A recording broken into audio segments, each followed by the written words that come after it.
Hello there, this is Abhivardhan from ISAIL, and we are for an amazing session for AI Now. Sorry there, we don't have Mirzpal with us, but he might be joining soon. So tonight we have Dr. Thibault Schrepel, and we will be discussing a very interesting and emerging issue in the field of AI and law, popularly known as, or I would say not much popular, but still becoming popular, I think so, known as computational antitrust. So we at ICL thought that we should have this discussion considering India's role in AI and also in the sense that the work is really amazing.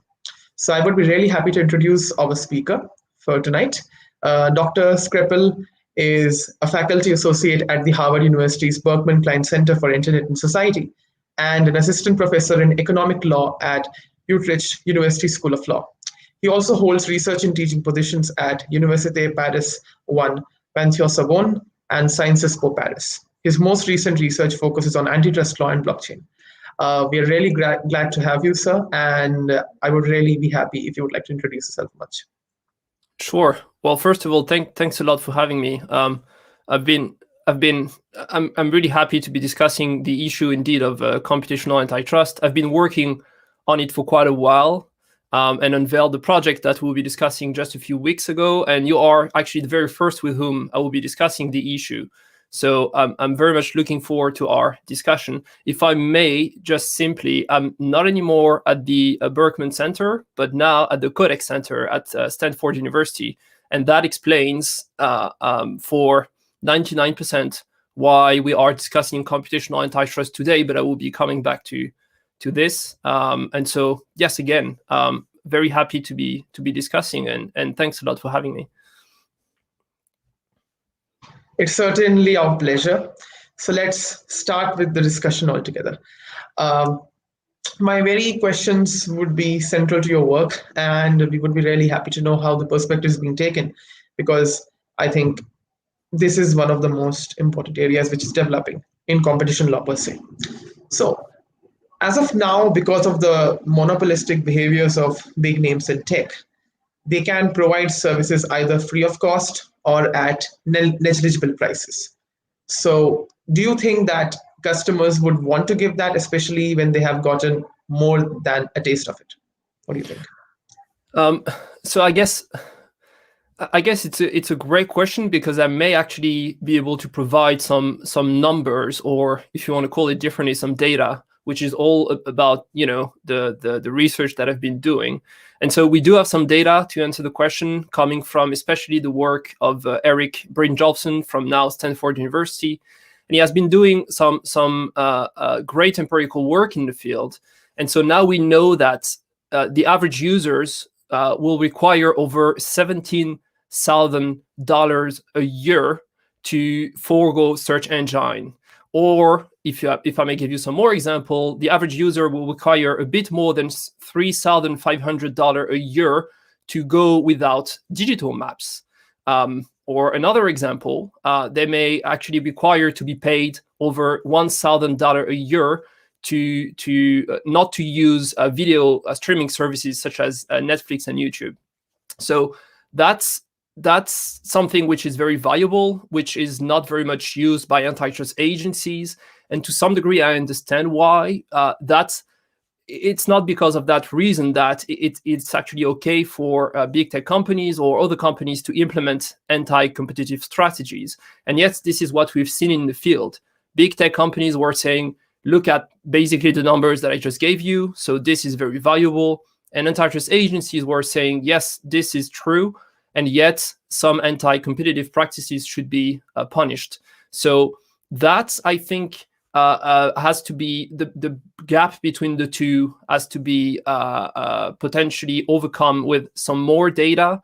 What's worrying me a little bit is to see that some antitrust agencies seems to go in the direction of not being business models neutral anymore. And I think that potentially the Amazon case, for instance, in Europe, is not very much business model neutral. And this is where antitrust agencies actually attack the business model and the core of those companies. So to answer your question, we know that consumers will be willing to forget those services for the values that I just gave you. on the other end, we do have to do something about what's anti-competitive. That sounds really interesting, considering the examples so forth. Well, as a follow-up to it, what I would be asking is that, okay, what according to you is the relationship between antitrust policies and the need to protect trade secrets? So, do you think that the current big tech companies should not have the right to refuse to disclose secret interoperability information? For instance, like the EU did not think Microsoft had this right when its monopoly in the early 2000s was in question, because this refusal was an abuse of its dominant position and gave the company some unfair competitive advantage. So, what do you think of it? Yeah, so for me, there are two separate questions here. The first is the idea of making sure that companies will share some information with the agencies. And for that, I'm all in favor of giving actually more power to competition agencies. I think what's happening in the UK is actually quite great. You may see the CMA requiring companies, and they actually done that not so long ago with Google and Bing, where they got access to all of their data for 1 week. So, and of course, this is where you would need some tools. They actually had to manage, I think, over 3 billion data in just a week. But that, I think, is something which is positive. And as far as I know, the European Commission may not do the same. So I'm all in favor for this type of disclosure. The other type of disclosure, however, is the one where one company will have to disclose something to some of its competitors. And there, I understand the logic, and I understand the Microsoft case, at least in that regard. Indeed, I mean, if you have no data, I can understand how this could be potentially some barriers to entry the market. And therefore, I see the reason why we may want to impose that a dominant company will actually provide its competitors with some data. Unfortunately, if we do that, we tend sometimes to forget that it will actually favor competition in the existing market, and it will not create an incentive to actually create another market because of the barrier to entry the existing markets. And that is the referred to as the concept of indirect entries. We've seen a lot of indirect entries recently: TikTok, Stripe, Netflix, and so on. And to some degree, I think we should actually find a way to take that into consideration in antitrust policies. So potentially interoperability and the obligation to provide competitors with data, sure, it could work, but this is not actually the type of competition that you see within digital markets. So I think this is not actually the holy grail when it comes to digital competition.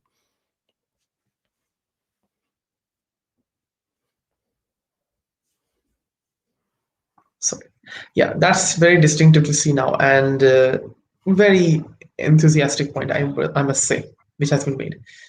So, there has been a lot of evidence that shows that how these tech monopolies have restricted and erased competition. So, what effect does it have with regards to the development of AI in these sectors? Do you feel it restricts innovation, or does it help in ensuring everyone does not get their hands on this kind of technology? So, if that happens, could that be a good thing or not? Like, what do you think of it? Yeah, so I guess overall and it's an opinion, but my overall answer is that indeed it's a feeling or it's what I think, but it's really hard to get some hard data on that. What we see is that the big tech companies, they compete heavily when it comes to AI. If you listen to the tech podcasts, you will hear every day news story that Google, Amazon, Facebook, or Apple are investing to develop self-driving cars or home assistants or better search engines and so on. So it seems that at least between those companies, AI now is at the very center of the way they compete. And we see that every year they invest more and more money. Most of those companies actually spend over $10 billion a year in AI development, basically. So that's one thing. That being said, I understand that for smaller companies, you may need to get access to some data, because without the data, if you are trying to train a machine learning system, it's actually nearly impossible. However, and this is something which is dear to me, I think even in the field of competition policy, we should actually be looking into the technology. And it seems, to the best of my understanding, that the more it goes, the more you can actually develop a machine learning system without billions of data. And we are getting better are actually training those systems with just a few of those of the data which was necessary just a few months or years ago. So if the trend is actually goes that way, it means that startups will actually be able to compete with the tech giants. If I may just give you an example, you may know a website called Thibault.com, which is a translation service online. And it's a good example, in my opinion, because we were told a few years ago that Google Translate will be there basically forever, because the more people were using it, the more the translation was becoming better, and therefore it was impossible to compete. And then comes another service which uses a totally different system based on deep learning. And actually, if you try it, you will see that the results are much better than what Google Translate is actually providing us with. So again, the capacity to use fewer data to train system and eventually to compete, in my view, will be key when it comes to competition between big companies and smaller companies. As for the competition between the big tech companies, it is happening. That's the least we can say.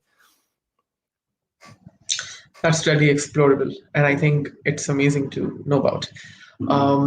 The next question which I would be asking is more about, the global and plurilateral frameworks of international laws with regards to competition policy. So what I would be interested to ask is that, do you think there's a need for a solid framework of international antitrust laws? Because what happens is that every country's approach to these monopolies is different.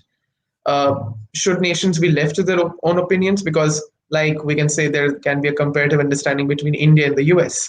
The US's competition laws are of a completely different scenario, while India's competition law earlier was inspired by Europe, now it is mostly inspired by the US. So I just give an example. But what do you think? What's your view? So yeah, I mean, here I will give you the typical lawyer answer, which is it depends, or yes and no. And so to be a bit more specific here, I think yes, we should have some sort of international framework. And indeed, I can see why this is actually good for companies to know that the same type of rules will apply all over the world. And indeed, for instance, in the digital market, most of the companies operate all over the world. And I think that without coordination between antitrust agencies and regulators and policymakers, what you actually see, and that's very interesting, is a winner takes all effect, not regarding the tech, but regarding the regulation. And there is a great book, the title is the Brussels Effect. And indeed, GDPR is a great example. We were the first in Europe to actually come up with some sort of big regulation regarding privacy. And then in the US, they have basically no choice but to actually implement similar regulations, because otherwise it becomes a nightmare for companies. And especially for small companies, because of course the big tech, they can afford a bunch of lawyers. But if you have a startup and you operate in different countries, it becomes a nightmare to know which rules you should be applying. So that's for the coordination. That being said, if we believe in competition, I also can understand why we may want competition between competition policies and competition regimes. So in that sense, it might be great not to standardize everything, but I guess where it will make sense, it's when it comes to using regulation to actually foster innovation, rather than punishing anti-competitive behaviors. And in the field of blockchain, which is an example that comes to mind because I've been doing quite a few research in the field, I think we may want to see different countries coming up with different type of safe harbors or regulatory sandboxes to try to attract companies and develop the ecosystem there. And that will be positive. But that's, again, only for granting right to those companies rather than the going after anti-competitive practices, which I think should be eventually,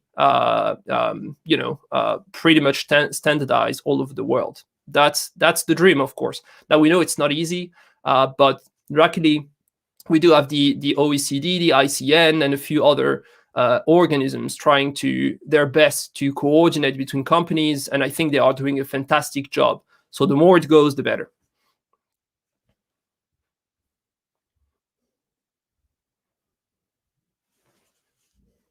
That really sounds interesting.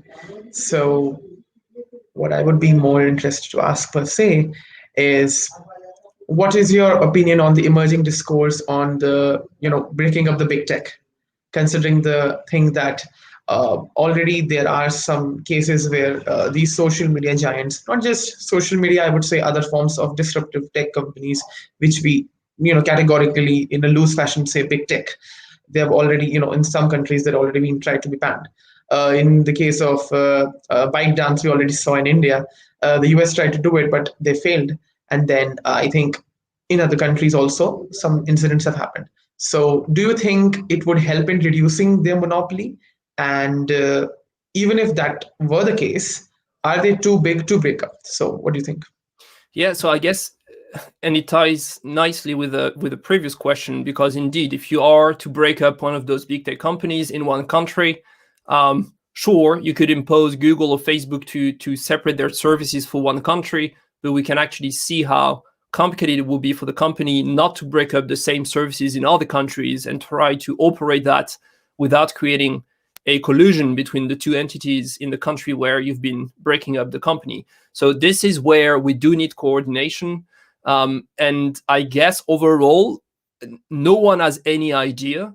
And here it will quickly come to some moral issues and the way by which you see the world. But when it comes to the actual effect of breaking up tech companies, what I think we may see is that it will grow again, right? If you are to break up, let's say, your social media, the new company, the new entity with the social media service will actually grow all over again. And we see, and we have recent example that this will happen actually in just a few weeks. They can actually gain millions of users in just a few days. So that's one effect. Another is that the economic effect will be hard to measure, and we do have some empirical work. It reminds me of a great book that came out last year at the MIT Press by Richard Gilbert.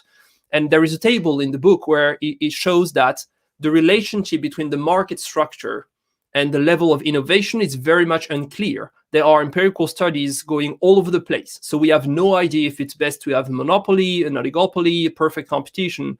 What we see is that if there is an oligopoly with strong competition, it's actually good for innovation, but it might be different for some of those markets. So we don't know. The social effect, I think we don't know. Potentially, you could argue that if you are to break up some of those companies, they will actually compete in a way which is even more aggressive. And for that, one good way to attract people's attention will be to publish more fake news and more of the type of content we are trying to eliminate. So again, it's a possibility. I'm not saying it will happen, but it's definitely a possibility. What we know for sure, and that is something which is a bit worrying in my opinion, is that if you are to break up one of those companies, you will then have, let's say, 5 different entities, one with the service that the company can use to make lots of money. But the other entities potentially will have only services or products which are being developed. And those products or services potentially may be actually very costly. And the company may need 10 or 15 years before making any sort of money. So basically what you do if you impose the breakup and choose which services should go to which entity is that you will basically kill some of those services, knowing that they are not tied together with all the services that the company can use to make money. And that is worrying. Should we kill self-driving cars because now it's not ready? Or should we kill everything that is related to health? Potentially some people may want to, but it seems to me that antitrust agencies are not the one to choose whether or not we should be doing that. So overall, I'm a skeptic, although being a skeptic, I think, is very fashionable these days, and I try to avoid the fashion. But when it comes to breaking up tech companies, I have no idea, therefore, I think why should we doing it? Property right and all that is something that matters. So if you cannot prove to me how good this will be, in my opinion, we should refrain from doing that. Yeah, interesting. Even people make arguments very interestingly that, like in the United States and some countries, that they made arguments. I'm just giving an example. So they make arguments that, for example, when a government privatizes some aspects of something, for example, if railways is completely owned by the government, they can privatize some aspects of them just for the sake of it. But the alternative argument for social media, for example, if they give, or any other big tech if they wish to, they say that, okay, fine, let's not, just a hypothesis, they give that, okay, fine, let's not nationalize everything, or let's not just break it up. Let's have, okay, fine, there are some segments or some aspects or some services which you're focusing on, let's nationalize them. So this just came into my mind because I think I've been reading and hearing about it for a long time. So what do you think of it? Yeah, I mean, that's the issue that comes after the one we've been discussing, which is, okay, you broke up the company, you have 5 new entities or 10, and some of them will be nationalized. I will actually, for the sake of it, but just for the sake of research, I would love to see that, and to see a government saying, well, that social media service is now nationalized and it becomes the one run by the government. Will people use it? I think to some degree some people would. But by the end of the day, it comes to which entities do you trust the most? And my feeling is that we may tend to overestimate the trust people have in governments. And that explains why blockchain is booming right now, because it is anti-system technology to some degree, and it's still very much present there. So I will love to see that. Will people go to Facebook if Facebook was run by the US government? I will be very curious. Personally, I'm not sure if I trust a government more than one of those companies.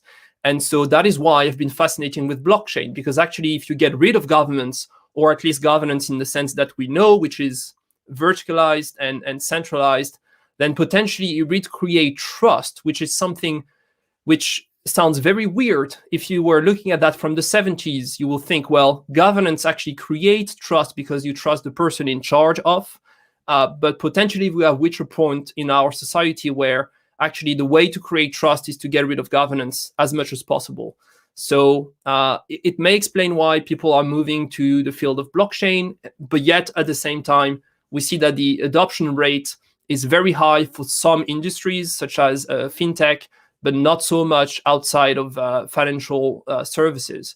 So overall, very complex issues. For the sake of research, I would love to see that, but I'm not sure if that's the good reason enough why we should actually break up the company, so that I will be pleased and have a few papers to write on the subject. That's a really interesting point made about the issue of governance and what do you do, because the issue of controlling things and how accountability is maintained, many issues come up there. And so, yes, it's really complex. So a question which no, if I may very briefly on that, if you discuss with some of the people in the blockchain environment, the first thing they will always tell me when I was discussing with them, and some of the people running behind the Bitcoin core or some other blockchain, they were saying to me, yes, but if we do that, if we implement this type of change, then we will get control, and we do not want control because control equals liability, and we want to avoid that. So I understand how a bit simplistic it might be, but that's the spirit of those communities. No control because they do not want liability. So again, it comes back to that issue of trust and the issue of who should be in charge, if anyone, which is not only a question of finding the right technology, but also something more philosophical in a sense. Exactly. That's a really interesting point. So let's get to the next level. So what's different here in the case of, and I would say also new, about Antitrust 3.0? Who are the important stakeholders? What are some key new players? And what is shaping the way 3.0 is developing? What do you think? Sure. I mean, so a bit of a background on that, because some people may be asking what is antitrust 3.0. So it's actually in a research paper that I published for the project we've been launching at the Codex Center at Stanford University, entitled Computational Antitrust. I thought, well, let me try to actually come up with a sort of a framework or just introduction to the field. And it seems to me, and I understand that this is very simplistic, but overall, you could argue that Antitrust 1.0 is the one which was introduced with the Sherman Act. So now quite a few days ago, a few years ago. Then we had Antitrust 2.0, which was the trend of making antitrust more economical.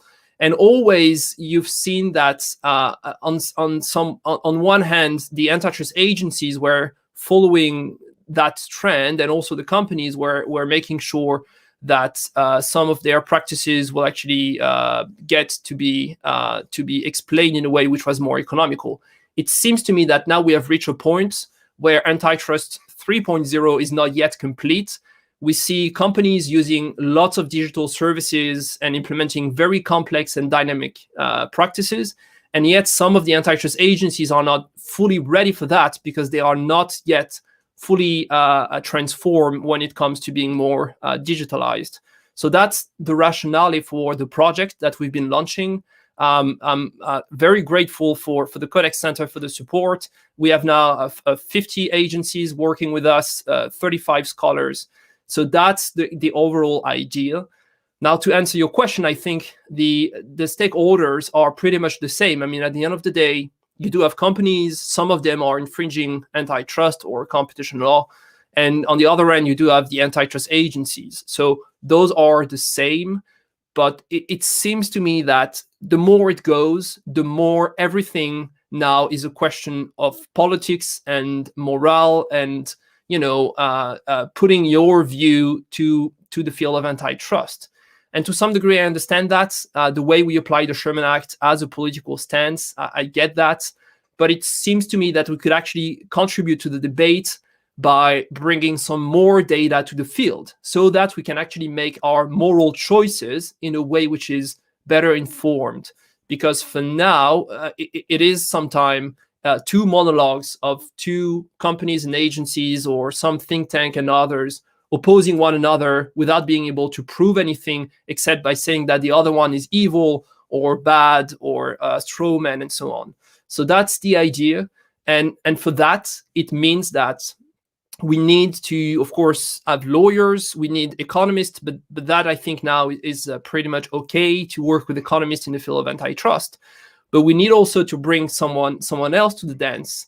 And that person is a data scientist or computer scientist. And this will be complex because I think what we're going to see is the same thing that happens with economists coming to the field of antitrust. And then some lawyers couldn't understand because they have never studied econometrics and the modeling of very complex economic system. And therefore, we've seen some people rejecting the economist because they thought that they were actually providing with some argument which was not explainable for them, the lawyers. And to some degree, I think we're going to see the same when it comes to data scientists and computer scientists. They're going to bring some expertise to the field, and some people probably will actually reject that. And yet I think we have no choice but to actually work with data scientists and computer scientists to understand what the companies are doing better. The more it goes, the more you see that companies implement anti-competitive practices within the actual design and programming of their softwares and platforms and aggregators.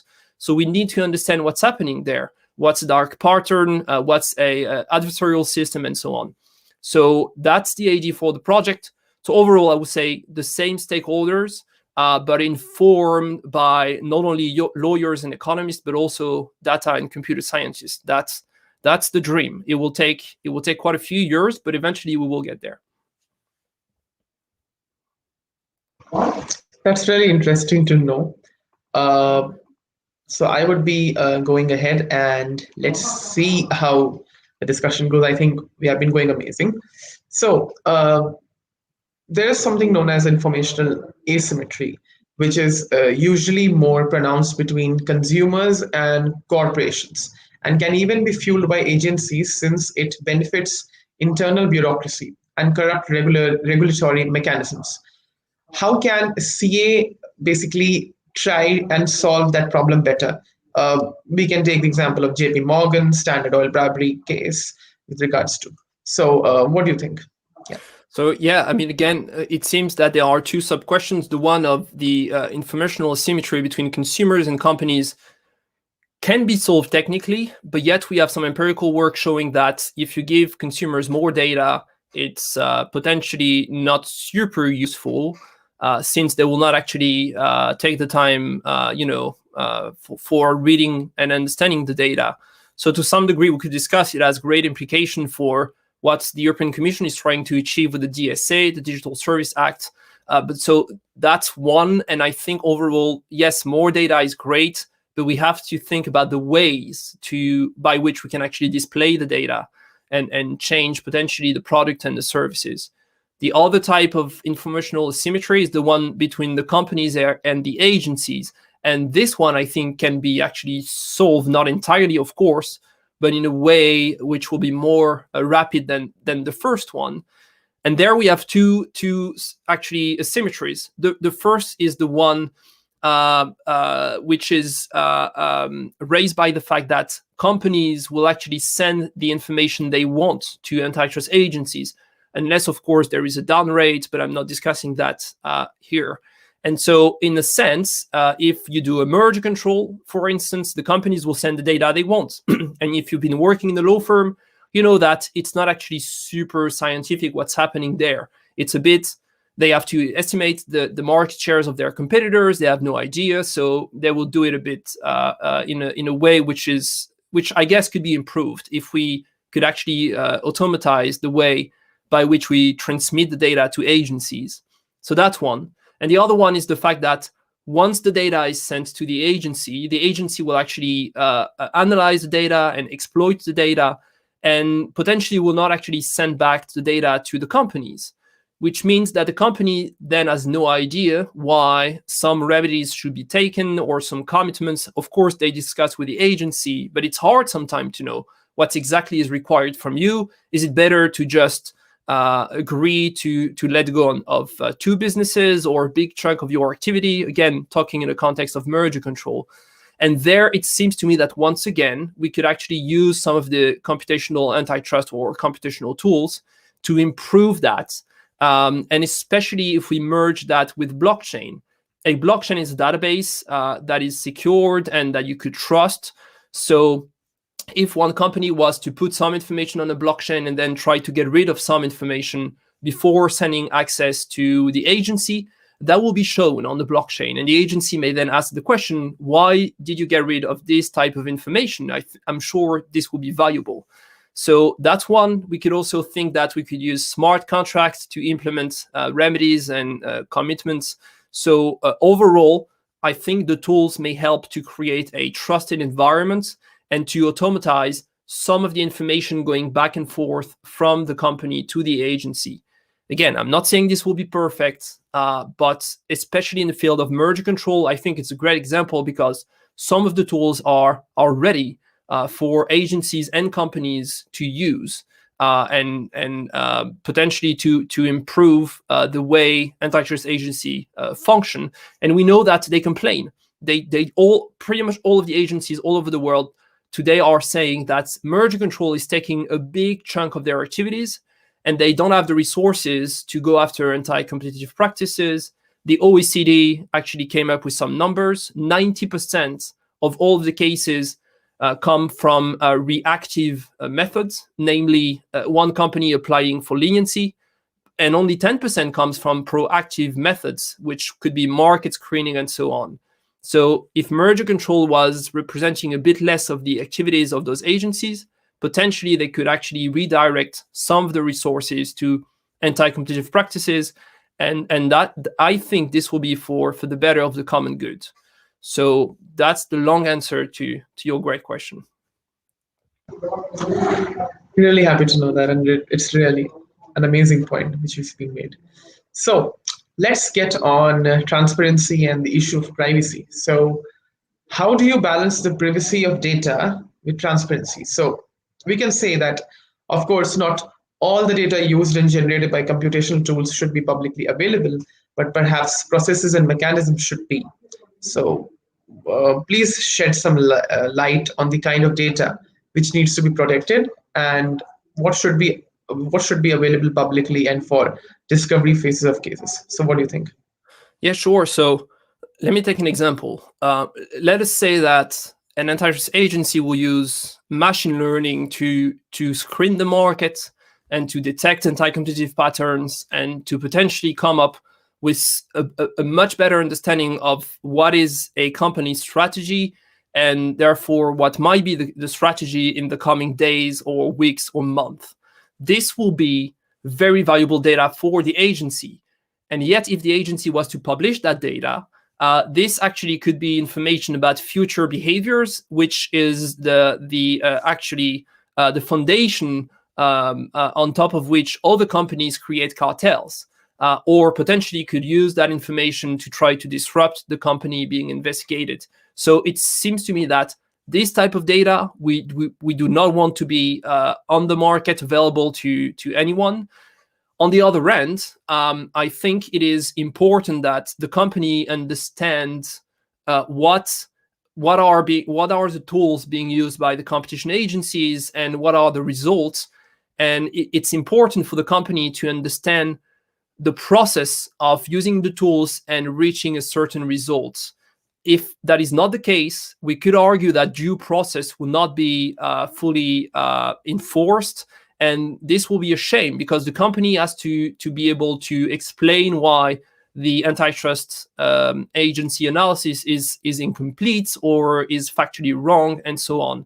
So that's why I explain in that paper that you're referring to that the methods and the process should be explained, and especially when it comes to anti-competitive investigations. However, we do not necessarily want all of the information to be put out there for the sake of transparency, because transparency may mean cartel in some examples, for instance.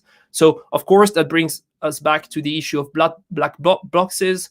Can we understand the way algorithm or a machine learning and deep learning algorithm function? And I know this is a complex issue. My guess is that we'll be discussing that issue for a long time. But there is one thing that I want to say is that a human brain is very much a black box, which is, for now, very much difficult to enter, even though we are making some progress in the field of neuropsychology.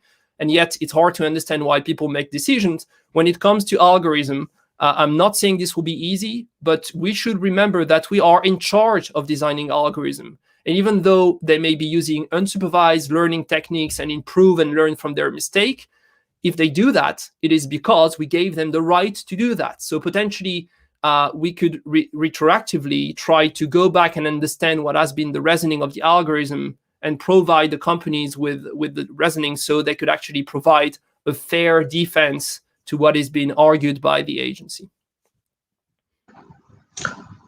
That's a nice point made. Really nice. I would really appreciate it. So let's get on a little bit on blockchain. So with regards to the idea of East Coast Code and the West Coast Code cooperation brought up in the conclusion of your article on CA, there's also deliberation as to how decentralization produces efficiency within blockchain systems, which is what you argued when discussing blockchain as antitrust.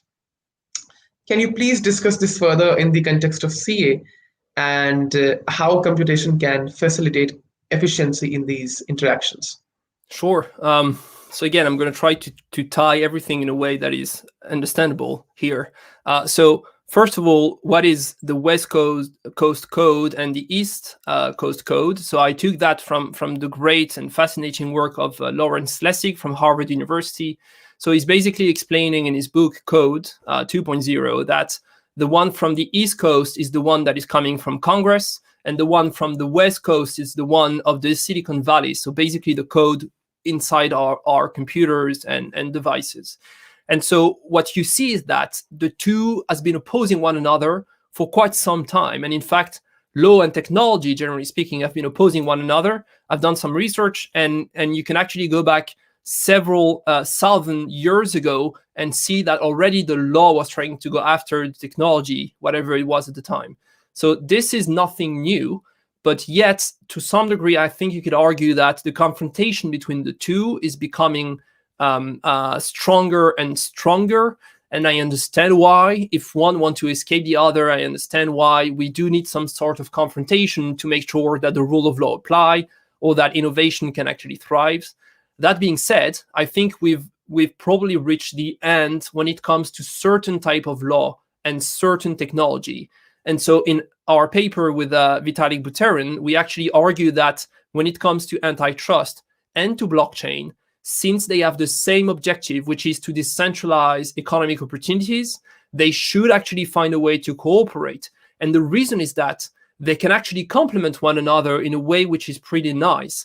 You could argue that antitrust agencies, unfortunately maybe, but may not be in a position to apply antitrust to all of the practices they should be applying antitrust to.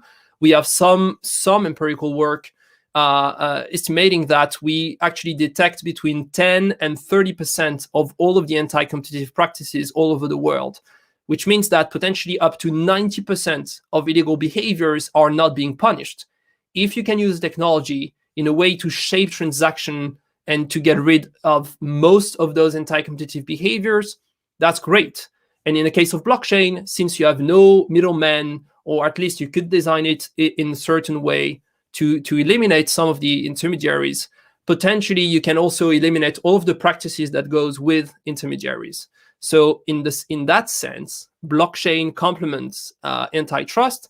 And when it comes to antitrust, it could also very much complement blockchain. We have a few cases now going on in the US and all over the world in which you see that a blockchain ecosystem sometime may see some anti-competitive behaviors which are not solvable just by tweaking the code of blockchain a little bit. So there you need the rule of law. And that's why we argued in that paper that the two actually should collaborate. I actually updated the very final version of the paper this morning on SSRN. So you may then access the final version. And so overall, this is how we see a cooperation between technology and the law. And this is also pretty much the philosophy for the Computational Antitrust Project, which is trying to bring the law and technology together. We've been discussing a lot in the field of antitrust how big tech companies especially use technology to infringe antitrust, which is true. But the other part of the story is that antitrust agencies could actually use some pretty much of the same technologies to improve the way they process and therefore be able to fight fire with fire. And in that sense, it's a collaboration between tech and the law. And that's what we are trying to activate in a very active way. That sounds amazing. I mean, really interesting. The perspective of the East Coast and West Coast and the perspective that we given.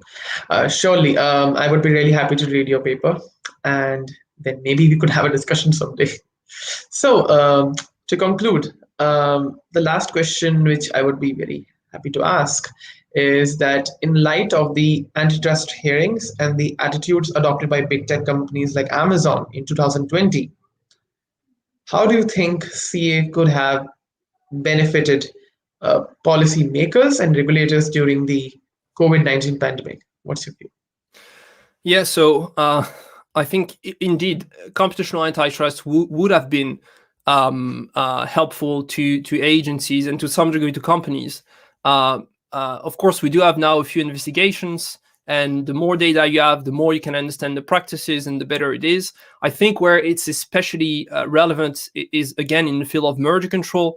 We've seen that some agencies have been saying at the very beginning of the pandemic, forget merger control, forget getting an approval, we're going to postpone everything. Recently, the FTC in the US said, well, the fast track procedures are we're going to get rid of those because we need more time.